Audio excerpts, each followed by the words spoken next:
নিমিষের মধ্যে বাতাস, নিমিষের মধ্যে ঝড়, কি প্রবল ঝড় বৃষ্টি, কি বলবো তোমার। মেলায় গিয়ে পুরো ফেঁসে গেলাম আমরা সবাই। হঠাৎ এরকম জিনিসের সম্মুখীন হবো কোনোদিন ভাবতে পারিনি। এটা কি হয়ে গেল। মেলায় গেলাম, বান্ধবীর সঙ্গে দেখা হলো, সত্যি খুব মজা হলো। অনেক দিন পর বান্ধবীর সঙ্গে দেখা।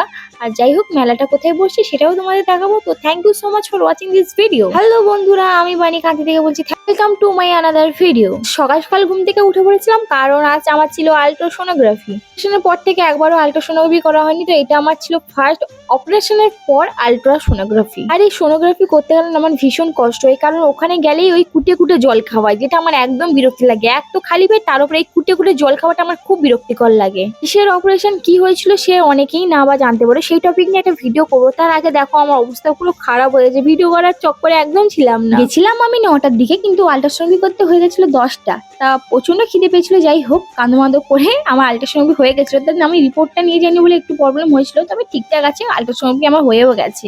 সকাল থেকে খালি পেটে ছিলাম, ভীষণ খিদে পেয়ে গেছে, তাই বেরিয়ে আমি 11টার দিকে আমি খাচ্ছি ঘুগনি মুড়ি ডিম ভাজা। ওটা খেয়ে একটু কাজে বেরিয়েছিলাম, আর কাজ থেকে বাড়ি এসে একটু ল্যাদ করে ঘুমিয়ে গেছিলাম। ঘুম থেকে উঠে দেখে পুরো সন্ধে হয়ে গেছে, আর আজকে আমার এক বান্ধবীর সঙ্গে দেখা করার কথা আছে। চলো আমি বেরিয়ে যাই আগে বাড়ি থেকে। ঠিক বাড়ি থেকে বেরিয়েছি, পেছন থেকে মা ডাক দিচ্ছে, বাবু দাঁড়া দাঁড়া দাঁড়া দাঁড়া। কি হলো বলো মা? দাঁড়া দাঁড়া দাঁড়া দাঁড়া, নখটাকে কেটে দিন, আমার নজর লেগে যাবে, দাঁড়িয়ে যা। বাড়ি থেকে বেরোনোর আগে মা সব সময় বলে আমাকে এই কথাটা। আর চলো তোমাদের বলি মেলাটা কোথায় বসেছে। মেলা বসেছে আমাদের কাঁথি প্রভাত কুমার কলেজের সামনে। মেলাটা বসে প্রত্যেক বছরই এখানে বসে। বেসিক্যালি এখানে দু রকমের মেলা বসে, এক হলো কাঁথি বৈশাখী মেলা, আর দ্বিতীয়ত হলো শারদীয়া মেলা, আর তৃতীয়ত হলো নান্দনিকে দুর্গাপুজোর মেলা। নেই নেই বলে মেলা মিনিমাম হলো 6-7 বার চলে এসেছি। দেন বান্ধবীর সঙ্গে আগের বারেও এসেছিলাম। না না না, ওটা কো এক্সিডেন্টলি দেখা হয়েছিল। আজকে এসেছি বান্ধবীর সঙ্গে, সেদিন তো ঘোরাই হয়নি। আর বান্ধবীর সঙ্গে মেলায় ঢুকে প্রথমে আমার যেটা নজরে পড়লো সেটা হলো এই জুতোটা। কি সুন্দর লাগছে বলে জুতোটা, আমার তো ভীষণ সুন্দর লাগছে। আর পায়ে দেখো খুব সুন্দরও লাগছে, কারণ আমার স্কিন কালারের সঙ্গে জুতোর উপর ম্যাচিং করে গেছে।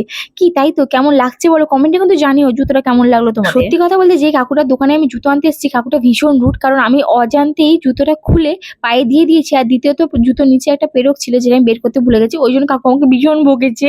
বকুনি খেয়ে জুতোটা নিতে ইচ্ছে হলো না, তাই রেগে ওখান দিয়ে পালিয়ে এসেছে। কিন্তু এখানে এসে আরো একটা ব্যাপার হয়েছে, ওখানে কাকুটা আবার একটু অন্যরকম। ব্যাগ পছন্দ হয়েছে, বলছি কাকু ব্যাগটা একটু খুলে দেখো, বলছে না বাইর থেকে দেখে নাও। আমি আর খুলে দেখাতে পারবো না, ঝোলানো আছে দেখে নাও। এটা কোনো কথা হলো? এই লজিক্যাল কথা এটা একটা। তো মেলা ঘুরতে ঘুরতে আমার মাথায় একটা এলো ক্লিপ নেওয়ার কথা। এখান থেকে আমার বান্ধবী মানে দীপালি আমাকে একটা ক্লিপ এনে দিয়েছে। ওই বড় ক্লিপটা আমাকে এনে দিয়েছে, আর ছোট ক্লিপটা ওর জন্য একটা নিয়েছে, ওর বান্ধবীর জন্য একটা নিয়েছে। তো ক্লিপটা নিয়ে গুটি গুটি পায়ে আমরা গেলাম। আমি কিন্তু বিল পে করবো বলছিলাম, কিন্তু বান্ধবী ললিতা আমাকে একদম পে করতে দেয়নি, বলছে না আমি তোমাকে কিনে দেবো মানে কিনে দেবো। এতবার মেলায় কি একটা জিনিস নোটিস করেছি, যে প্রথমে গেলাম দাম বেশি, মাঝখান দিকে গেলাম দাম কম, আবার গেলাম দাম বেশি, আবার এখন যাচ্ছি দাম কম। এটা কি করে হয় ভাই? তো মেলা ঘুরে আমরা বেরিয়ে, সত্যি কথা বলতে আমাদের মেলা ঘোরা কম হয়, আমাদের একটু গল্প বেশি হয়, ছবি তোলা বেশি হয়, ভিডিও করা বেশি হয়, মেলা কিন্তু ঘোরা কম হয়। আর তার একটাই কারণ হলো ভীষণ গরম। মেলার মধ্যে ছিলাম, এত গরম এত গরম, বাইরে বেরিয়ে একটু জুস খেলাম। আর জুসের কথা কি বলবো তোমার, দরকার পড়লো বলেই খেলাম, নাহলে কিন্তু আমি খেতামই না। এই জুস খেতে গিয়ে দেখি এই জুসের দাম 50 টাকা। সামান্য একটা জুসের দাম 50 টাকা। শুধু একটু আইসের টুকরো দিয়ে দিল, কিছু ফ্লেভার অ্যাড করে দিল, যা ওটার দাম নিল 50 টাকা। ঠিক আছে, আমি জুসটাও 50 টাকা মারলাম, ঠিকঠাকই ছিল, খুব খারাপ ছিল না, মোটামুটি ভালোই ছিল। আমার হিসেবে মনে হয় এটা 30 টাকা থেকে 40 টাকা নিলে ভালো হতো, 50 টাকাটা একটু বেশি হয়ে গেল। তবে ঠিক আছে, যা নিচ্ছে নিচ্ছে, ওটা নিয়ে আমার কোনো ব্যাপার নেই। কিন্তু আমার বান্ধবী ললিতা যে লস্যিটা খেলো না, শুধু দই দিয়ে ঘুঁটে দিয়েছে, একেবারে বাজে খেতে। লস্যিটা 50 টাকা নিয়ে নিচ্ছে, এটা আমার একদম ভালো লাগেনি। কারণ আমরা কাঁথিতে বিভিন্ন ধরনের লস্যি ট্রাই করেছি, আর বিশেষ করে আমাদের ঘরে লস্যি ব্যবসা আছে, তাই আমি বেশি করে জানি যে কোন লস্যিটা ভালো কোন লস্যিটা খারাপ। না, হাইজেনিক মেনটেন করে করেছে, তবে লস্যিটা একটু বেশি দাম নিয়ে নিয়েছে, যেটা আমার মনে হয়। তো তোমরা ট্রাই করতে পারো, খুব খারাপ টেস্ট ছিল না, ভালো ছিল, কিন্তু প্রাইসটা একটু বেশি আমার মনে হয়। আমি যে বান্ধবীর সঙ্গে এসেছি না, এই বান্ধবীটা আবার একটু বেশি ঘরোনি, আমার থেকেও বেশি ঘরোনি। ও ভালো জিনিস খারাপ জিনিস ও সুন্দর না বুঝে সুঝে নিতে পারে, মানে খুব সুন্দর ভাবে ও দেখে শুনে নেয়, জানো তো। আমাকেও সুন্দর করে চয়েস করে বানিয়ে, এটা নিও না ওটা নাও, বানিয়ে এটা নিও না সেটা নাও, মানে এরকম করে ও সুন্দরভাবে আমাকে চয়েস করে দিয়েছে, জানো। আমার বান্ধবীর এত গরম লেগে গেছে, ও একটা পাখা নিয়ে এলো, বলছে আমি একটা পাখাই নিবো, মানে বলছি ঠিক আছে তুমি পাখা নাও। ওবার ফ্যানের একটু হাওয়াও খেয়ে নিলো। আর এখানকার মোটামুটি টুকেটাকে কিছু জিনিস কিনলাম, তারপর এখান থেকে বেরিয়ে গিয়ে আমি প্লেট কিনছি, না প্লেট গুলো কি সুন্দর লেগেছে আমার, কি আর বলবো। ভিডিওর চক্করে আমি অনেক প্লেট, অনেক কাপ, অনেক গ্লাস নষ্ট করেছি না, তাই ভাবলাম দুটো প্লেটই নিয়ে নিই। আর এখানে প্লেট গুলো আমার ভীষণ সুন্দর লেগেছে, দুটো প্লেট নিয়েছি। বাট আমি পরে গিয়ে আবার প্লেট নেবো। একটু গরম লাগছিল বটে, কেনাকাটার কিন্তু মন ছিল না, তাও আমরা কেনাকাটা করেছি। আমি একটা সুন্দর দেখে ব্যাগ নিয়ে নিয়েছি, আর এই ব্যাগটা একটু নিলাম কারণ আমাকে জিনিসপত্র ক্যারি করতে ভালো হয় এই ব্যাগটা, তাই আমার দীপালিও একটা ব্যাগ নিল, আমিও একটা ব্যাগ নিলাম। তো ব্যাগটা নিয়ে একটু ঠকেই গেছি বলতে পারো।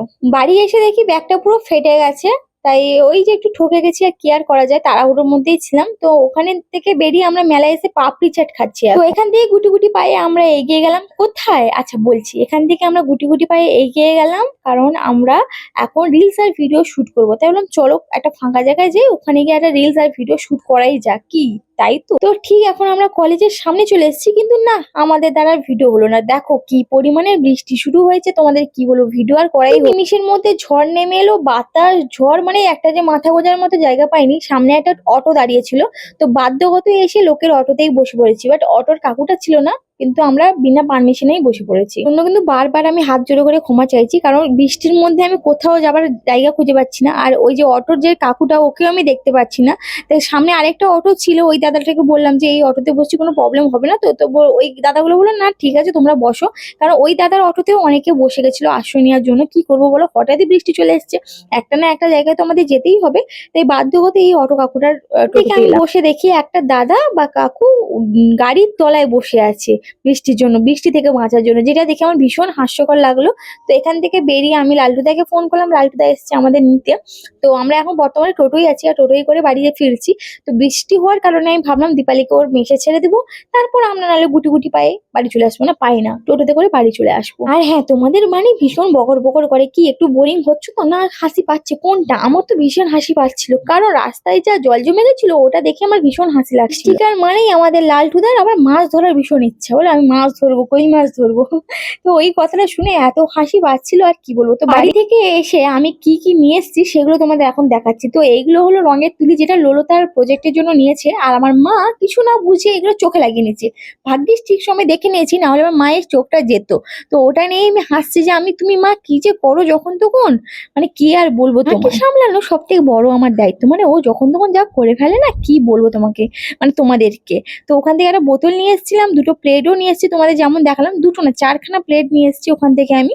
আর আমার বান্ধবীগুলো তো একটা ক্লিপ এনে দিয়েছে, তোমরা বাড়ি আস্তে আস্তে পুরো ভিজে গেছি, কারণ ওখানে আমরা ওই যে ভিডিও টিডিও শুট করছিলাম, তার জন্য অনেকটাই ভিজে গেছিলাম। তারপর এই যে বাড়ি এসে মা আবার ড্রেনে কই মাছ দেখছে, কি হাসি পায় বলো, ড্রেন থেকে তুলে কে খাবে বলো। মাকে তো আমি বোঝাতে পারি না, তোমরা কিছু বোঝাও মাকে। তো আজকের ভিডিওটা তো এখানে এন্ড করবো। তো আজকের আমাদের এই ভিডিওটা কেমন লাগলো বলো, আর কোনো কিছু কোয়েশ্চেন থাকলে কিন্তু অতি অবশ্যই কিন্তু আমাদের জানিও, আমি কিন্তু রিপ্লাই দিতে হাজির। তোমরা কোয়েশ্চেন করে তো দেখো। হ্যাঁ হ্যাঁ, যারা এখনো আমার ভিডিওটা দেখছো কিন্তু সাবস্ক্রাইব করোনি, তারা জলদি সাবস্ক্রাইব করে ফেলো। হিংসা করে কি হবে, আজ আছো কাল নেই, সাবস্ক্রাইব কিন্তু করে নিও। তো আজকের জন্য এইটুকু, টাটা, বাই বাই।